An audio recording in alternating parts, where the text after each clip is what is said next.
And guys, mega love shoutout everyone. Nandito tayo ngayon nagbabalik para sa ating mga tips and tutorials. Nandito na naman po si Teacher Ving. Pero bago ko simulan ng aking video mga lalas, baka naman just hit or click the bell button there below para maging updated po kayo sa mga video na aking. So stay tuned and enjoy watching.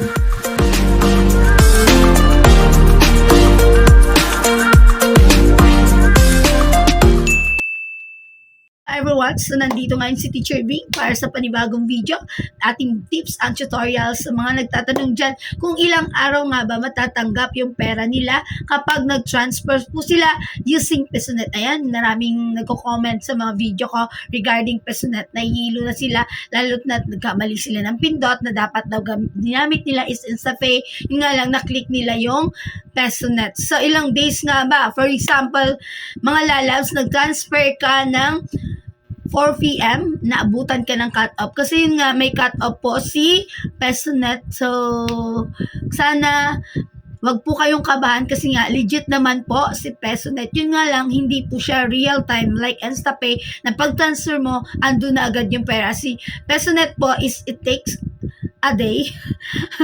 Hindi natin alam kung kailan naririnig. Joke lang.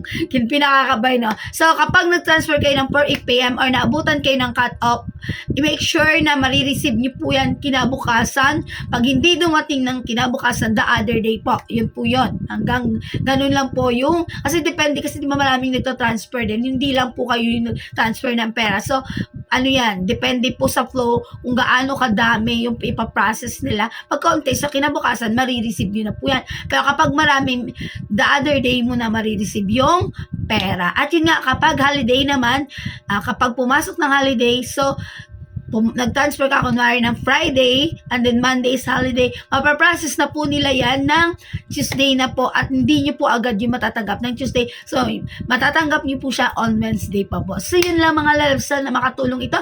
Lalo na sa mga nagkakamali dyan, hindi po talaga maiwasan magkamali. Tao lang po tayo na nagkakamali. So, ayan.